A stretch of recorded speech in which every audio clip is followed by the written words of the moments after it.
Hey guys, today I'll show you a horror thriller film named Consumed. Spoilers ahead, watch out and take care. The movie begins with a strange red glow shrouded in the midnight forest as the gaunt and skeletal Beth struggled through the trees like a ghost. Suddenly she jolted awake, realizing it was all just a nightmare. She glanced at her husband, Jay, still asleep beside her, and walked to the window, gazing out at the distant landscape. The turmoil in her heart finally began to settle.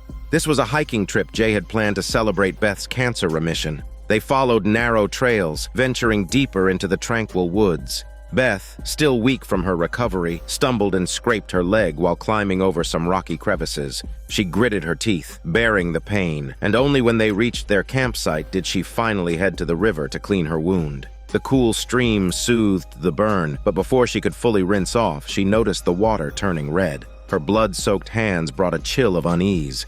Looking upstream, Beth saw a skinned black bear curled by the riverbank. She quickly called Jay over.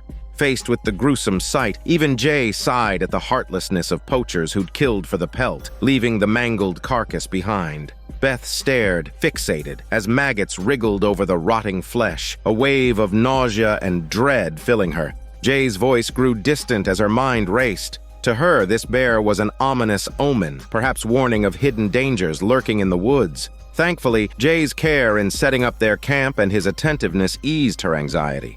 As night fell, they lit a campfire and sat together, talking. Jay took out a plastic hospital bracelet Beth had worn during her chemotherapy. The simple band brought back memories of the pain and exhaustion of treatment, her hair falling out, her body weakening.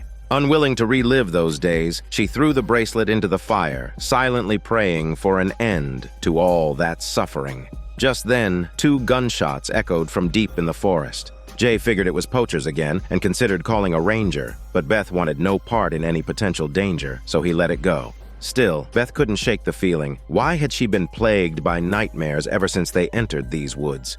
That night, the nightmare returned. Beth was strapped to a hospital bed, her limbs bound tightly. A pair of bony hands emerged from under the bed, slowly prying open her surgical scars, revealing her red, pulsing organs. Gasping for air, she jolted awake, only to hear beastly growls outside the tent. Worse, Jay was nowhere in sight. Summoning courage, she peered outside, just as a shrill howl cut through the night, making her jump. Her flashlight fell, and as she picked it up, she noticed a slimy puddle on the ground. She steadied herself, using the faint light to see the ground marked by large, gooey footprints. Jay finally reappeared, explaining he had only gone to the bathroom. When they returned to camp, they found the tent torn apart, coated in a sticky yellowish slime. Jay discovered a massive, sharp tooth embedded in the slime, puzzled by what kind of creature could have such enormous fangs. Another howl echoed close by, and they knew they had to run. According to the map, Beth planned to lead Jay to a shelter 10 miles away, but the trail was littered with the sticky residue. A foreboding crept into Jay's heart. Maybe the unknown creature was already tracking them. Sure enough, a shadow, smoking and foul, suddenly appeared before them. They turned and ran, Jay stumbling as a claw slashed his back. Ignoring the pain, he scrambled forward. Fortunately, the creature didn't pursue them further, and they followed the North Star until dawn broke.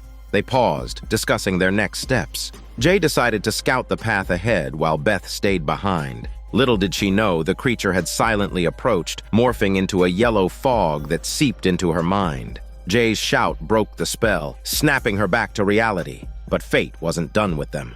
Just as Jay took a step forward, he triggered a bear trap, the teeth clamping deep into his flesh. The brutal force felt like it would sever his leg. Beth sprang into action, prying open the trap and clamping her hand over his mouth to stifle his screams, hoping to avoid drawing the creature's attention. But with Jay too weak to move, he collapsed. Beth made a decision. She would find the shelter alone and return for Jay once she secured a safe place for them.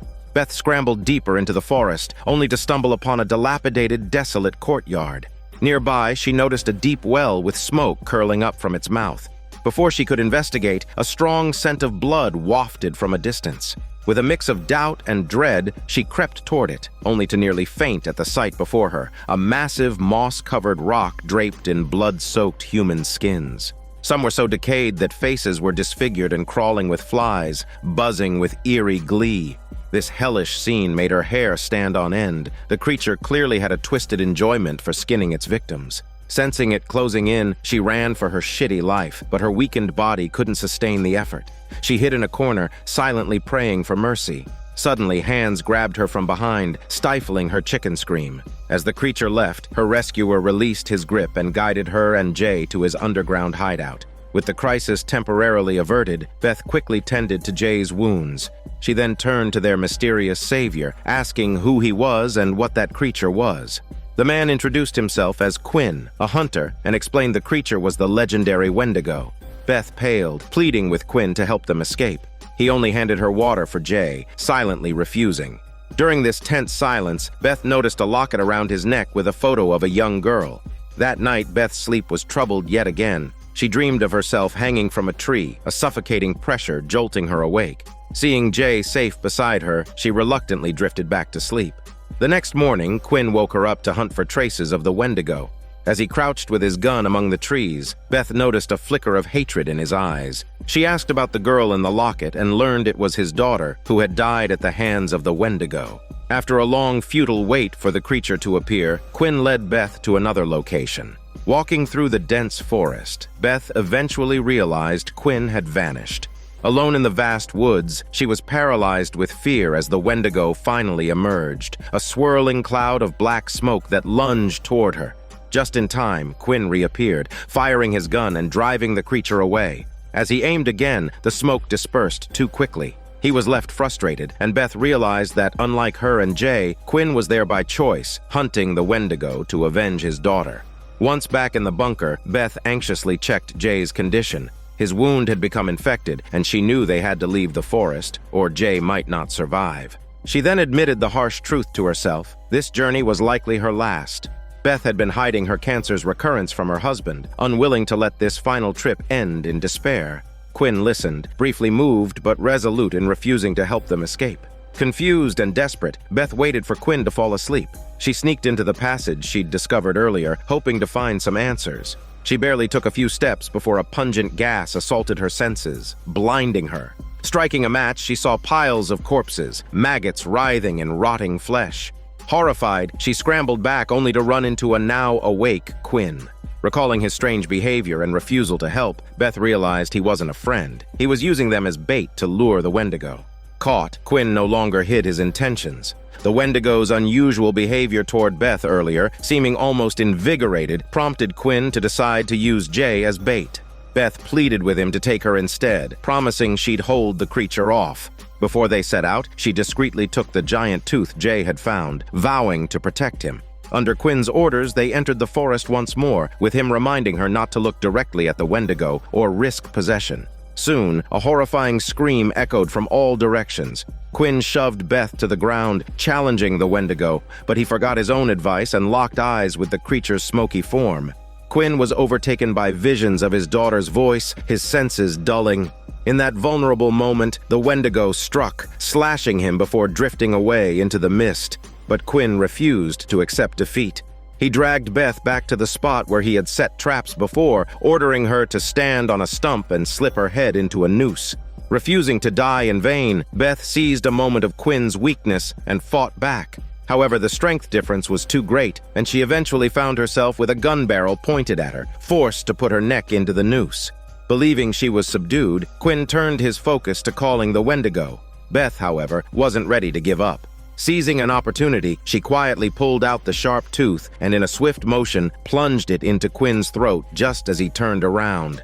Clutching his bleeding neck, he tried to retaliate, but Beth pulled the dagger from his hand and Quinn collapsed in a mix of anger and defeat. Yet Beth knew an even greater danger remained.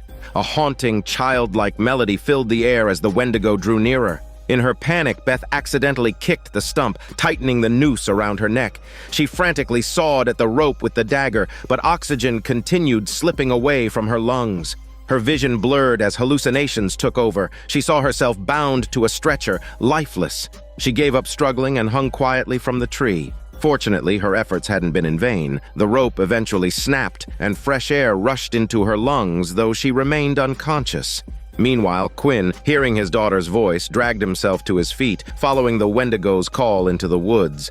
Before dying, he was finally reunited with his long-lost daughter in a smoky vision, his cold, lifeless body eventually taken by the wendigo to its lair. It wasn't until nightfall that Beth finally awoke, gasping for breath, still shaken by her brush with death. A sudden growl nearby sent a chill down her spine to her smelly butt, reminding her that the wendigo still lurked.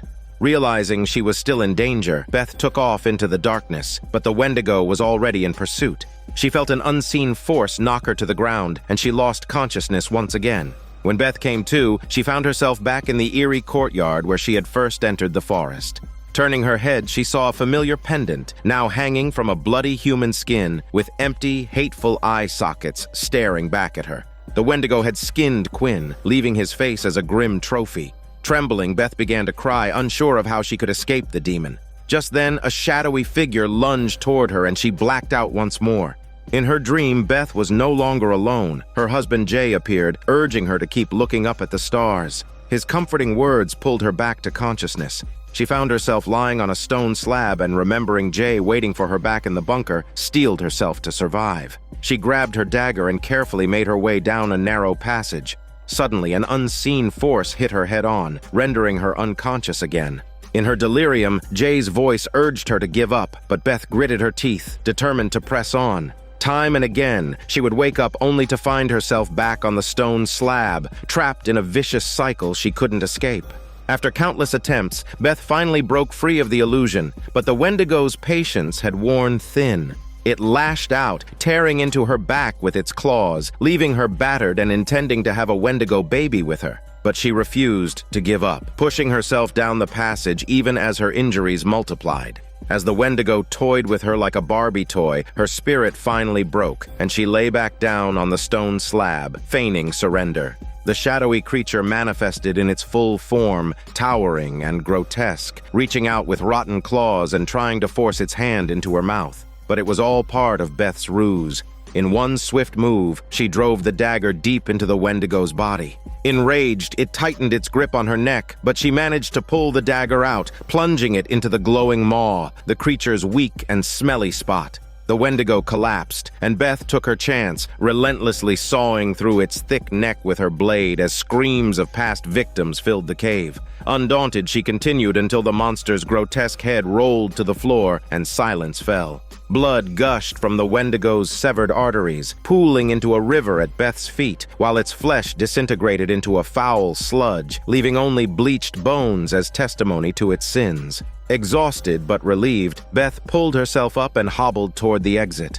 Just as she was about to leave, a fat, glistening white worm slithered out from the wendigo's corpse, coated in slime and stinking of decay. Determined not to let any trace of it survive, Beth crushed the worm underfoot and strode out. Climbing out of the cave, she gazed up at the stars for the first time, marveling at their brilliance. Finding Jay in the bunker, she patched up their wounds with the supplies Quinn had left behind, and together they began the journey home.